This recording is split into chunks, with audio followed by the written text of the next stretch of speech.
युवा बेरोजगार क्यों है? क्योंकि सिस्टम को हुनर नहीं, चापलूसी चाहिए। आज का युवा खाली हाथ नहीं है। उसके पास डिग्री है, हुनर है, सपने हैं, लेकिन उसके पास नौकरी नहीं है। और सवाल यह नहीं है कि युवा पढ़ा लिखा क्यों है, सवाल यह है कि पढ़ा लिखा युवा बेरोजगार क्यों है। लेकिन आप लोग भूल जाते हैं। पहले चैनल को सब्सक्राइब करें, लाइक भी कर दें, वीडियो देखने के बाद कमेंट करना मत भूलिएगा। अब आते हैं सीधे मुद्दे पर। डिग्री हाथ में, भविष्य गायब। देश के लाखों युवा हर साल कॉलेजों और विश्वविद्यालयों से निकलते हैं। BA, BCom, BTech, MA, MSc, PhD, डिग्रियों की कोई कमी नहीं। लेकिन जब वे नौकरी की लाइन में खड़े होते हैं तो सबसे पहले उनसे पूछा जाता है, आप किसके आदमी हैं? सिफारिश है, पहचान है? यानी सवाल यह नहीं कि आप क्या जानते हैं, सवाल यह है कि आप किसे जानते हैं। सिस्टम को हुनर नहीं, चापलूसी चाहिए। आज का सिस्टम मेहनत को नहीं, चापलूसी को इनाम देता है। जो झूठ बोल सकता है आगे बढ़ता है, जो सवाल नहीं करता सुरक्षित रहता है, जो सत्ता के सामने झुकता है वही योग्य कहलाता है। और जो ईमानदार है, जो मेहनती है, जो सवाल करता है, वह अयोग्य, विद्रोही और समस्या बन जाता है। नेताओं के वादे, चुनावी मौसम का माल।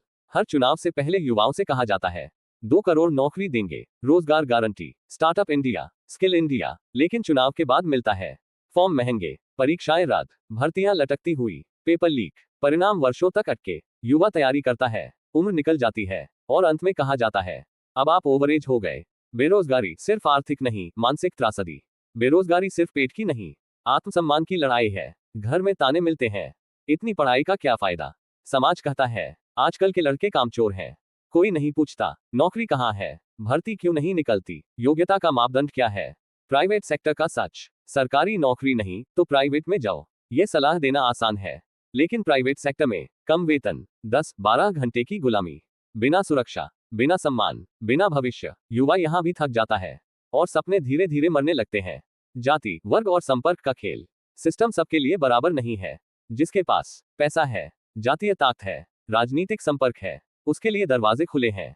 और जो गरीब है, हाशिए से आता है, आवाज उठाता है, उसके लिए सिस्टम एक दीवार है। युवा दोषी नहीं, व्यवस्था दोषी है। आज का युवा आलसी नहीं है, वह मेहनत कर रहा है, संघर्ष कर रहा है, लेकिन उसे मौका नहीं दिया जा रहा। अगर युवा दोषी होता तो देश में इतनी तैयारी, इतनी कोचिंग, इतनी प्रतिस्पर्धा क्यों होती? अब सवाल पूछने का समय। अब सिर्फ शिकायत से काम नहीं चलेगा। अब पूछना होगा भर्तियां समय पर क्यों नहीं, आरक्षण का सही पालन क्यों नहीं, पेपर लीक का जिम्मेदार कौन, रोजगार नीति कहां है? बस बहुत हुआ, अब जागो। ये लड़ाई किसी एक नौकरी की नहीं, ये लड़ाई सम्मान के साथ जीने की है। युवा अगर आज नहीं बोला तो कल उसकी आवाज भी नहीं बचेगी। अब चुप रहने का समय खत्म हो चुका है। अब सवाल पूछने, सिस्टम को आईना दिखाने और अपने हक के लिए खड़े होने का समय है। क्योंकि जब युवा जागता है तो इतिहास बदलता है।